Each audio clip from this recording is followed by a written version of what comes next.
చాలా సేఫ్ గా government support తో ఎలాంటి రిస్క్ లేకుండా మీ ఇన్వెస్ట్మెంట్ ₹1,00,00,000 కార్పస్ ని బిల్డ్ చేయడానికి అవకాశం ఉంది. కానీ ఈ స్కీమ్ యొక్క బెనిఫిట్ ని ఎంతో మంది ప్రాపర్ గా పొందట్లేదు. స్టార్ట్ చేస్తారు, మధ్యలోనే వదిలేస్తారు. అలా అవ్వకూడదు. ఈ స్కీమ్ లో పెట్టుబడి పెడితే ఎలాంటి రిస్క్ లేదు, స్టాక్ మార్కెట్ లాంటి వొలటిలిటీ లేదు.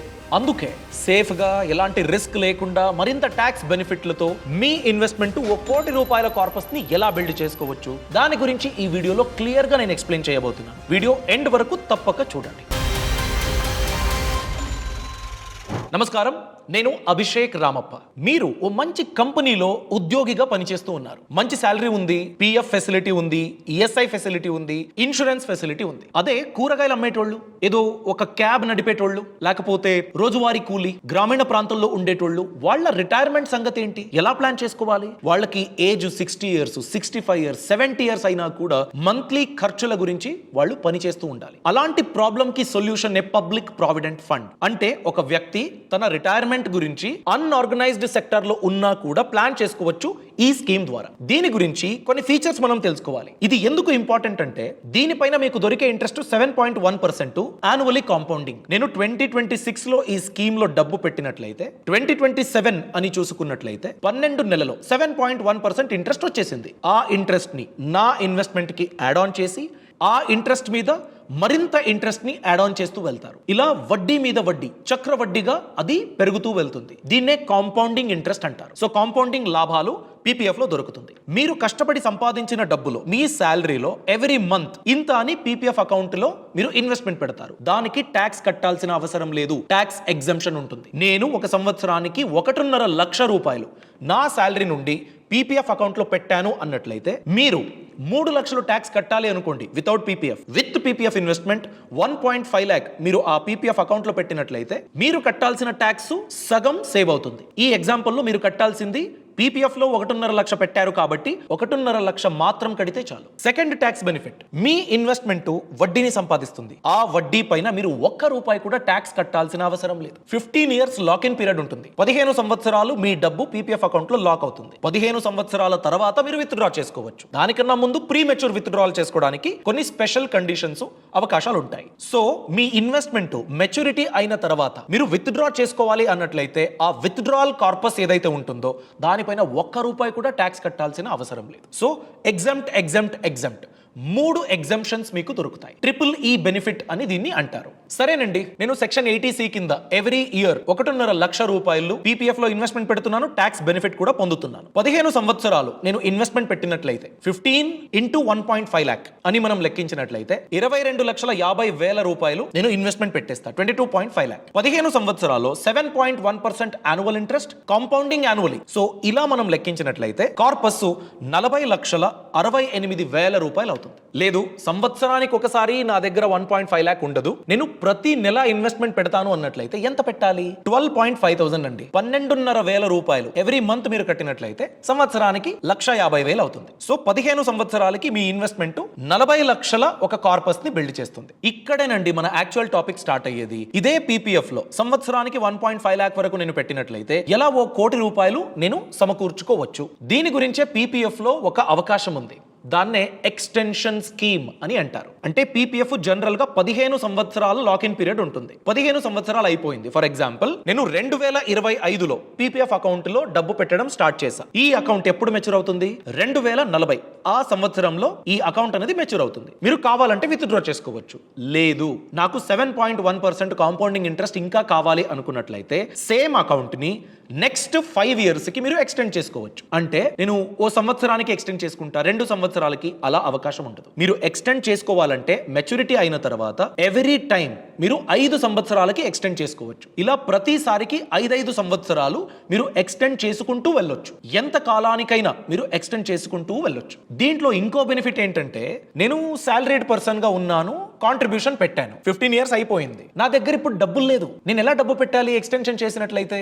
అందుకే పీపీఎఫ్ స్కీము ఒక ఆప్షన్ ఇస్తుంది, with contribution extension, without contribution extension. 15 సంవత్సరాలు నేను పెట్టిన టోటల్ ఇన్వెస్ట్మెంట్ 22.5 లక్షలు, అది దాదాపు 41 లక్షల వరకు ఒక కార్పస్ బిల్డ్ అయింది. దీనిపైన ₹1 కూడా నేను పెట్టను, బట్ ఆ స్కీము అలానే 5 years కి మీరు కంటిన్యూ చేసి ఆ 41 లక్షలు ఏదైతే ఉంటుందో దానిపైన 7.1% మీరు నెక్స్ట్ 5 years కి పొందొచ్చు. So with contribution, without contribution, ఈ 2 రకాలుగా మీరు పీపీఎఫ్ అకౌంట్ ని కంటిన్యూ చేయొచ్చు. పీపీఎఫ్ స్కీము 15 సంవత్సరాల ఇన్వెస్ట్మెంట్ తర్వాత మెచ్యూర్ అయింది. దాని తర్వాత నేను 5 సంవత్సరాలకి ఈ స్కీమ్ ని ఎక్స్టెన్షన్ చేస్తున్నాను విత్ కాంట్రిబ్యూషన్. ఓకే, ప్రతి సంవత్సరం నేను 1.5 లక్ష రూపాయలు అలానే కంటిన్యూ చేస్తాను. 15 సంవత్సరాల ఎండ్ కి నా ఇన్వెస్ట్మెంట్ 22.5 lakh, కార్పస్ దాదాపు 41 లక్షలు. ఇప్పుడు నెక్స్ట్ 5 years కి నేను ఎక్స్టెండ్ చేసినట్లయితే 20 సంవత్సరాల ఎండ్ కి నా టోటల్ ఇన్వెస్ట్మెంట్ ఎంత? 30 లక్షలు. టోటల్ కార్పస్ ఎంత? 66,58,000 రూపాయలు. అంటే 15 years కి 20 years కి ఈ 5 సంవత్సరాల్లో నేను ఎక్స్ట్రాగా పెట్టింది 7.5 లక్షలు మాత్రమే. నా పీపీఎఫ్ అకౌంట్ నాకు ఇచ్చిన వడ్డీ రిటర్న్స్ ఎంత? దాదాపు 26 లక్షల రూపాయలు. దీన్నే పవర్ ఆఫ్ కాంపౌండింగ్ అంటారు. 5 సంవత్సరాలు నేను ఎక్స్ట్రాగా పెట్టింది 7.5 లక్షలు, అది సంపాదించి ఇచ్చింది దాదాపు 26 లక్షలు. ఒకవేళ నేను 20 సంవత్సరాలు అయిన తర్వాత కూడా విత్ డ్రా చేయను, ఇంకో 5 సంవత్సరాలు కంటిన్యూ చేస్తాను విత్ కాంట్రిబ్యూషన్ అనుకున్నట్లయితే 20 సంవత్సరాల ఎండ్కి నా ఇన్వెస్ట్మెంట్ 30 లక్షలు, కార్పస్ 66.5 లక్షలు. 25 సంవత్సరాలు అని నేను చూసుకున్నట్లయితే నేను పెట్టే ఇన్వెస్ట్మెంట్ 37.5 లక్షలు. కార్పస్ ఎంతో తెలుసా? 1,03,00,000. అంటే 20 సంవత్సరాలకు 25 సంవత్సరాలకు డిఫరెన్స్ ఎంత? నేను ఎక్స్ట్రాగా పెట్టింది 7.5 లక్షలు, నాకు వచ్చిన రిటర్న్స్ ఎక్స్ట్రా ఎంతో తెలుసా? నేను ఇంతకు ముందు 66.5 లక్షలు ఉంది అని చెప్పాను కదా, ఇప్పుడు 1,00,00,000 దాటేసింది. అంటే 34.5 లక్షల వరకు నాకు బెనిఫిట్ కలిగింది. అర్థమైందా అండి? 15 సంవత్సరాలు ఉన్నప్పుడు 40 లక్షలు ఉంది, నెక్స్ట్ 5 years కి అది 66 లక్షలు అయింది. 26 lakh డిఫరెన్స్. దానిపైన ఇంకో 5 సంవత్సరాలు అని మనం కంపేర్ చేసినట్లయితే ఈసారి నేను పెట్టిన సేమ్ ఇన్వెస్ట్మెంట్ కి నాకు 26 లక్షలు కాదు, 34 లక్షలు రిటర్న్స్ లా కనిపిస్తుంది. సో ఇది పవర్ ఆఫ్ కాంపౌండింగ్. అందుకే పీపీఎఫ్ లో మీ డబ్బుని చాలా సేఫ్ గా 1,00,00,000 రూపాయల కార్పస్ బిల్డ్ చేసుకోవడానికి మీరు ఖచ్చితంగా వాడుకోవచ్చు with triple tax exempt benefit. మీరు అనొచ్చు పీపీఎఫ్ కన్నా ఎక్కువ రిటర్న్స్ ఇచ్చే, అంటే లాంగ్ రన్ లో 25 years ఇన్వెస్ట్ చేస్తున్నాము కాబట్టి స్టాక్ మార్కెట్ లో కూడా డీసెంట్ రిటర్న్స్ ఎక్స్పెక్ట్ చేయొచ్చు కదా అని మీరు చెప్పొచ్చు. కరెక్ట్ అండి, అది తప్పు కాదు. కానీ మీకు నాలెడ్జ్ లేకపోతే, డిసిషన్ ఎలా తీసుకోవాలి తెలియకపోతే రిస్క్ లో ఉంటుంది మీ డబ్బు. మీ అసలు అమౌంట్ ఉంటుంది కదా, ప్రిన్సిపల్, ఆ ప్రిన్సిపల్ ని కోల్పోయే అవకాశం ఉంటుంది. అలా అవ్వకూడదు అనుకున్నట్లయితే పీపీఎఫ్ ఒక మంచి ఆప్షన్. అలానే ఈ ఎగ్జాంపుల్లో 1,03,00,000 అయింది కార్పస్, మీరు మొత్తం డబ్బు విత్ డ్రా చేసుకోవచ్చు. అదే స్టాక్ మార్కెట్ లో 25 years లో మీరు 1,00,00,000 రూపాయల కార్పస్ ని బిల్డ్ చేశారనుకోండి, దాన్ని విత్ డ్రా చేసుకున్నట్లయితే మీరు 12.5% ఎల్టీసీజీ కట్టాలి, లాంగ్ టర్మ్ క్యాపిటల్ గెయిన్స్. అంటే ఈ ఎగ్జాంపుల్ లో మనం చూసుకున్నట్లయితే 1,03 లక్షలు ఉంటే స్టాక్ మార్కెట్ పోర్ట్ఫోలియోలో మీ చేతికి దొరికేది 91 లక్ష మాత్రమే. కానీ పీపీఎఫ్ లో అలా కాదు, మొత్తం అమౌంట్ ని మీరు విత్ డ్రా చేసుకోవచ్చు. దీనిపైన ఇంకో 30 లక్షల బెనిఫిట్ ఉంది. అదెలా? మీ టాక్సబుల్ ఇన్కమ్ లో సెక్షన్ 80C కింద ఎంతైతే మీరు పీపీఎఫ్ లో అమౌంట్ పెట్టారో దానికి ట్యాక్స్ ఎగ్జంప్షన్ దొరుకుతుంది కదా. మీరు ప్రతి సంవత్సరం పీపీఎఫ్ లో ఇన్వెస్ట్మెంట్ చేశారు గనుక మీ ఆదాయంలో 1.5 లక్ష రూపాయలు మీకు ట్యాక్స్ ఎగ్జంప్షన్ దొరికింది. మీ ఇన్కమ్ ఎక్కువగా ఉంటే 37.5 లక్ష పీపీఎఫ్ లో పెట్టారు, 37.5 లక్ష ట్యాక్స్ ఎగ్జంప్షన్ మీకు దొరికింది. అక్కడే మీకు దొరికేసింది మీ ఇన్వెస్ట్మెంట్, అక్కడ డబుల్ సేవింగ్స్ ని ఇచ్చినట్టు. సో దాని గురించి మీరు ప్రాపర్ గా ప్లాన్ చేసుకోవాలండి. అదే స్టాక్ మార్కెట్ లో ఇన్వెస్ట్మెంట్ పెడతారు కదా, దానికి మీకు ఏదైనా ట్యాక్స్ ఎగ్జంప్షన్ దొరుకుతుందా? లేదే. దీంట్లో ట్యాక్స్ ఎగ్జంప్షన్ కూడా దొరుకుతుంది. సో నాకు రిస్క్ వద్దు బాబు, నేను రీసెర్చ్ చేయను, నాకు స్టాక్ మార్కెట్ గురించి తెలీదు అన్నట్లయితే, వొలటిలిటీ వద్దు అనుకున్నట్లయితే, డబుల్ డిజిట్ నాకు రిటర్న్స్ వద్దబ్బా, నాకు సింగిల్ డిజిట్ అయినా ఓకే, సేఫ్ గా ఉండాలి, కాంపౌండింగ్ ఇంట్రెస్ట్ కావాలి, నేను డిపెండ్ అవ్వాలి, అలాంటి స్కీమ్ ఏదైనా ఉందా అనుకున్నట్లయితే పీపీఎఫ్ ని మీ రిటైర్మెంట్ గురించి ఖచ్చితంగా మీరు కన్సిడర్ చేయొచ్చండి. పీపీఎఫ్ గురించి ఇంకొన్ని చాలా ఇంపార్టెంట్ రూల్స్ గురించి మనం తెలుసుకుందాం ఇప్పుడు. మినిమం ఇన్వెస్ట్మెంట్ ఒక సంవత్సరానికి 500 రూపాయలు మీరు చేసినా కూడా పీపీఎఫ్ అకౌంట్ యాక్టివ్ గా ఉంటుంది. మాక్సిమం 1.5 లక్ష రూపాయలు ఒక వ్యక్తి ఒక్క పీపీఎఫ్ అకౌంట్ ని మాత్రమే ఓపెన్ చేయడానికి అవకాశం ఉంటుంది. మీరు ఒక పీపీఎఫ్ అకౌంట్, మీ వైఫ్ ఒక పీపీఎఫ్ అకౌంట్, ఇద్దరూ కూడా దానికి కాంట్రిబ్యూట్ చేసినందుకు ట్యాక్స్ బెనిఫిట్ పొందొచ్చు. ఓకే, అలానే లాక్ ఇన్ పీరియడ్ 15 years. ప్రతి సంవత్సరానికి మీరు 12 times మాత్రమే, 12 సార్లు మాత్రమే డిపాజిట్ చేయడానికి అవకాశం ఉంటుంది. మంత్లీ ఒకసారి అనుకోండి, అలా మీరు డిపాజిట్ చేయొచ్చు. లేదు అంటే సంవత్సరానికి ఒకసారి కూడా డిపాజిట్ చేయొచ్చు. అలానే మీరు పీపీఎఫ్ అకౌంట్ ఓపెన్ చేసిన తర్వాత 7 సంవత్సరాలు అయింది అనుకోండి, అనుకోండి, ఆ 7 సంవత్సరాల తర్వాత మీరు పార్షియల్ విత్డ్రాల్ చేసుకోవచ్చు. మీ పిల్లల ఎడ్యుకేషన్ గురించి, పెళ్లి గురించి, వేరే ఉద్దేశానికి మీరు విత్డ్రాల్ చేసుకోవాలి అనుకున్నట్లయితే 15 సంవత్సరాలు వెయిట్ చేయకుండా 7 సంవత్సరాలు దాటిన తర్వాత మీరు ఇంత అని అమౌంట్ ని సమ్ కండిషన్స్ ఉంటాయి, ఆ కండిషన్స్ కి తగ్గట్టుగా విత్డ్రాల్ చేసుకోవడానికి అవకాశం ఉంటుంది. ప్రీ మెచ్యూర్ విత్డ్రావల్ ఉంది.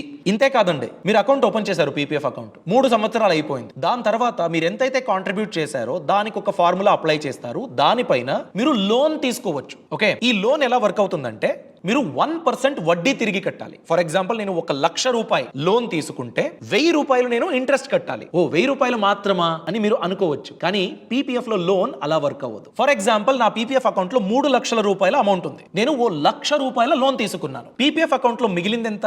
2 లక్షల రూపాయలు. నేను 1,00,000 విత్డ్రా చేసుకున్నాను కాబట్టి నా అకౌంట్ లో 2 లక్షలు ఉన్నా కూడా 1,00,000 రూపాయకి మాత్రమే ఇంట్రెస్ట్ కడుతుంది గవర్నమెంట్. ఇంకో 1,00,000 రూపాయకి ఇంట్రెస్ట్ ఇవ్వదు. అంటే 7.1% ఇక్కడ చార్జ్ చేసేసింది గవర్నమెంట్. మీరు ఈ 1,00,000 రూపాయలు ఉంటుంది కదా, మీరు లోన్ తీసుకున్న తర్వాత విత్ ఇన్ 36 months మీరు తిరిగి చెల్లించాలి. అంటే 3 సంవత్సరాల్లో మీరు తీసుకున్న లోన్ అమౌంట్ ని విత్ ఇంట్రెస్ట్, వడ్డీతో సహా మీరు తిరిగి కట్టాలి. వడ్డీ ఎంత? 1%. ఇక్కడ బ్యాలెన్స్ అమౌంట్ ఉంటుంది కదా, మీరు ఎంత అమౌంట్ తీసుకున్నారో అంత అమౌంట్ మీ అకౌంట్ లో ఉన్నా కూడా వడ్డీ ఇవ్వదు గవర్నమెంట్. అక్కడ 7.1%, ఇక్కడ 1% మీరు కట్టే వడ్డీ. జస్ట్ 8.1% కి మీరు లోన్ పొందొచ్చు అగెయిన్స్ట్ పీపీఎఫ్ బ్యాలెన్స్. మీరు బ్యాంక్ లో గానీ వేరే ఏదైనా స్కీమ్ లో గానీ 8.1% కి లోన్ పొందగలరా? పీపీఎఫ్ లో పొందొచ్చు. అందుకే ఈ పీపీఎఫ్ అన్నది ట్యాక్స్ సేవింగ్ ఇన్స్ట్రుమెంట్ గా మీ కష్టానికి విత్డ్రా చేసుకోవడానికి ఒక లో ఇంట్రెస్ట్ లోన్ ఆపర్చునిటీగా మీకు హెల్ప్ అవుతుంది. కాంపౌండ్ ఇంట్రెస్ట్ లో కోట్ల రూపాయల కార్పస్ ని కూడా మీరు బిల్డ్ చేసుకోవచ్చు. అందుకే పీపీఎఫ్ గురించి ఇంకోసారి చాలా ప్రాక్టికల్ గా ఆలోచించండి. విత్ పేషెన్స్ మీరు మంచి బెనిఫిట్స్ ని పీపీఎఫ్ ద్వారా పొందొచ్చు. అయితే ఈ పీపీఎఫ్ అకౌంట్ ని ఎక్కడ ఓపెన్ చేయాలి? పోస్ట్ ఆఫీస్ లో ఓపెన్ చేయొచ్చు. నోటిఫైడ్ బ్యాంకులు ఉన్నాయి, అలాంటి పెద్ద పెద్ద బ్యాంకులు, నేషనలైజ్డ్ బ్యాంకులు, అక్కడ కూడా ఓపెన్ చేయొచ్చు. ఒక వ్యక్తికి ఒకే అకౌంట్. అలానే నామినేషన్ కంపల్సరీ. జాయింట్ అకౌంట్లు పర్మిటెడ్ కాదు పీపీఎఫ్ లో. సో మైనర్స్, పేరెంట్ వాళ్ళ కేవైసీ, అలానే గార్డియన్ వాళ్ళ కేవైసీ వాడుకుని మైనర్స్ కి కూడా పీపీఎఫ్ అకౌంట్ ని ఓపెన్ చేయొచ్చు. బట్ మీరు ఈ మైనర్స్ కి ఓపెన్ చేసినట్లయితే, నేను నా కొడుకు గురించి పీపీఎఫ్ అకౌంట్ కి కేవైసీ ఇచ్చాను అనుకోండి, నా ఇద్దరి అకౌంట్ కలిపి 1.5 లక్ష మాత్రమే బెనిఫిట్. 3 పిల్లలు ఉన్నారు, 3 పిల్లలకి నేను కేవైసీ ఇచ్చేసాను, సో టోటల్ 4 lakhs పెట్టేస్తా అంటే అవ్వదు. సో ఇది మీరు గుర్తించుకోవాలి. అలానే డాక్యుమెంట్స్ ఏమేమి కావాలి? పాన్ కార్డ్ కావాలి, ఆధార్ కార్డు, అడ్రస్ ప్రూఫ్, 2 ఫోటోలు, ఫామ్ ఫిల్ చేస్తే పీపీఎఫ్ అకౌంట్ ఓపెన్ అవుతుంది. సో ఇదండి పీపీఎఫ్ ద్వారా మీరు సేఫ్ గా పెద్ద కార్పస్ ని బిల్డ్ చేసుకోవడానికి ఉన్న రహదారి. ఈ ఇన్ఫర్మేషన్ మీకు నచ్చినట్లయితే లైక్ చేయండి, మీ అభిప్రాయాన్ని కామెంట్ సెక్షన్ లో తప్పకుండా తెలియచేయండి. Thanks for watching. All the best. Boss వాలా, బీ ద బాస్.